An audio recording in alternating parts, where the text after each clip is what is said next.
सत्येंद्र जैन, मनीष सिसोदिया, राहुल गांधी, हेमंत सोरेन, पार्था चैटर्जी से लेकर संजय राउत, इन सब के बीच में क्या कॉमन है? इन सब के बीच में एक बात कॉमन है कि ये सारे नेता भ्रष्टाचार यानी कि करप्शन के मामले को फेस कर रहे हैं, चाहे वो ईडी की एजेंसी हो या फिर दूसरी एजेंसी हो जिसका ये सामना कर रहे हैं। तो क्या इस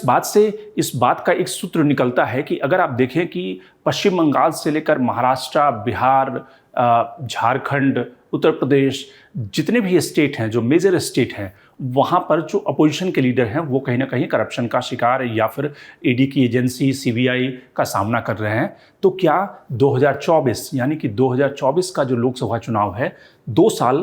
पहले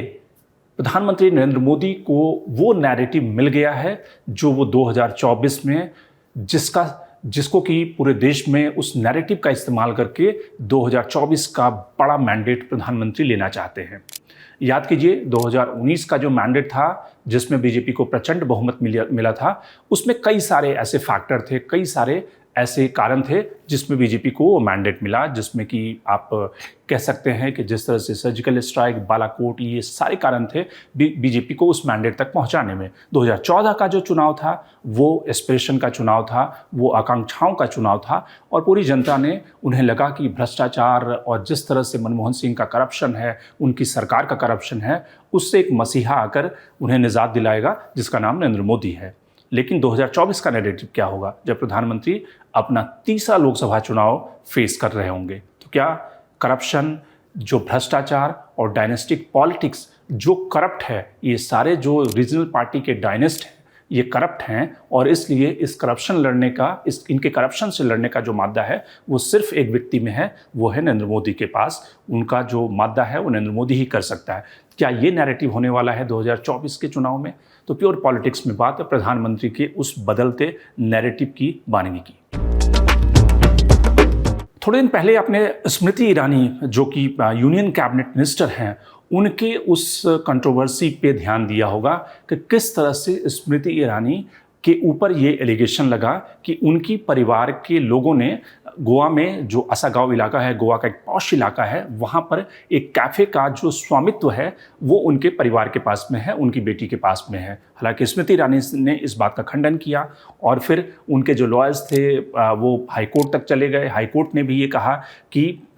उनका जो स्वामित्व है वो उनके परिवार के पास में नहीं है। उसके बाद इंडियन एक्सप्रेस ने एक और स्टोरी निकाली, जो स्टोरी का ये कहता है कि उनकी परिवार ने 2 कंपनी फ्लोट किए थे और उस कंपनी ने एक तीसरी कंपनी में इन्वेस्टमेंट किया जिसका दफ्तर उसी सिली कैफ़े के एड्रेस पे है जो गोवा के असागांव में है। तो इससे कहीं ना कहीं ये साबित होता है या कम से कम एस्पिरेशन, आशंकाएं जन्म होती है कि जो वो एलिगेशन है कि उस जो कैफ़े में जो स्वामित्व का, जो स्टेक होल्डिंग का जो पैटर्न है, उसमें कहीं ना कहीं स्मृति ईरानी का परिवार इन्वॉल्व है। इस पूरे मसले पर अगर आपने ध्यान से एक बात देखी होगी कि बीजेपी कोई बहुत ज़्यादा फ्रंट फुट पर आकर स्मृति ईरानी का बचाव नहीं कर रही थी। शुरुआत के दिन में बीजेपी की तरफ से उनके जो प्रवक्ता हैं, उन्होंने जयराम रमेश के ऊपर कानूनी नोटिस की उन्होंने नोटिस भेजा गया। लेकिन बाद के दिनों में इस पूरे मसले पर स्मृति ईरानी अपने को खुद डिफेंड करती नजर आई। बीजेपी कहीं ना कहीं उस पर फ्रंट फुट पर आकर नहीं खेल रही थी क्योंकि मामला करप्शन का था। तो क्या इस बात से एक आगे की कड़ी निकलती है कि जिस तरह से अगर आप क्रॉस इंडिया देखें, इस समय हर एक राजनीतिक दल के नेताओं में जो सबसे बड़ी उनकी चिंता है या सबसे बड़ा उनका शक है या सबसे बड़ी दिल की धड़कनें उनकी बढ़ी हुई है, उन्हें लगता है कि कब उनके घर पे ईडी का छापा पड़ जाएगा और अगर उनके पास कोई बेनामी संपत्ति है तो कहीं ना कहीं वो जेल चले जाएंगे। और अगर आप राज्यों की, अलग अलग राज्यों की बुनावट को देखें, जिसमें कि झारखंड, जिस राज्य में बीजेपी की रघुवर दास सरकार सत्ता से बाहर हुई थी, चूँकि हेमंत सोरेन ने ट्राइबल कार्ड को खेला था और वहाँ से बीजेपी सत्ता से बाहर हुई, लेकिन लोकसभा चुनाव बीजेपी के लिए क्रूशियल है और बीजेपी का जो होल्ड है झारखंड में उसको मेंटेन करना जरूरी है। तो हेमंत सोरेन और उनके जिस तरह के कैबिनेट और उनके सदस्यों के ऊपर जिस तरह से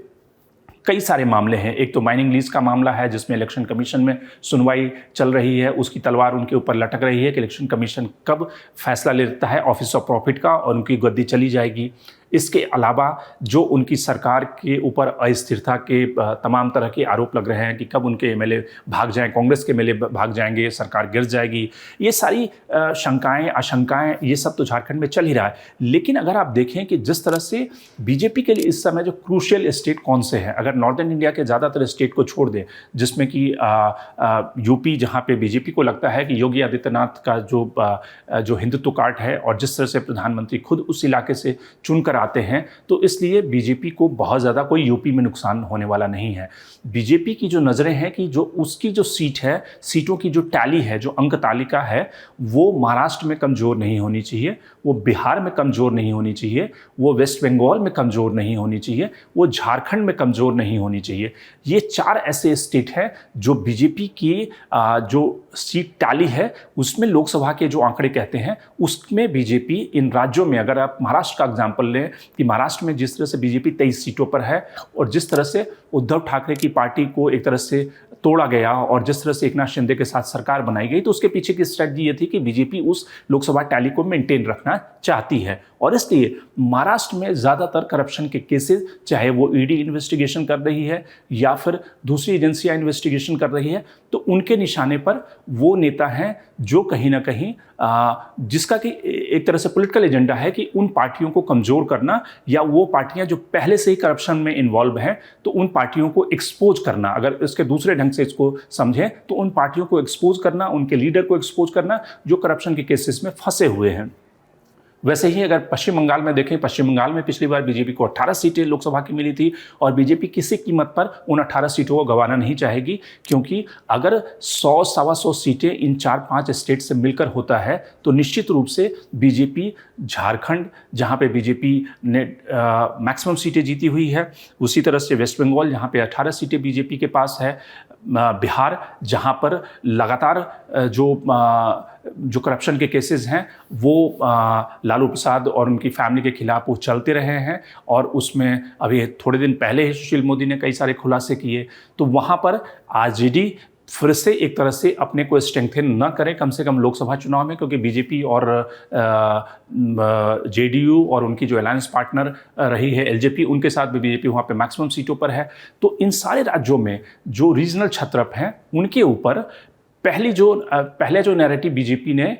इसको लेकर आगे किया वो डायनेस्टिक पॉलिटिक्स का है, लेकिन डायनेस्टिक पॉलिटिक्स का जो नैरेटिव है वो लोगों के अंदर कोई बहुत ज़्यादा कनेक्ट नहीं करेगा। तो इसलिए ये ज़रूरी है कि उनको करप्शन के साथ जोड़ा जाए। ये सारे जो डायनेस्ट जो कि राज कर रहे हैं वो उतने ही बड़े करप्ट भी हैं। इस नैरेटिव को बीजेपी को 2024 के चुनाव में कहीं ना कहीं जनता से कनेक्ट करना होगा और शायद इसलिए जिस तरह की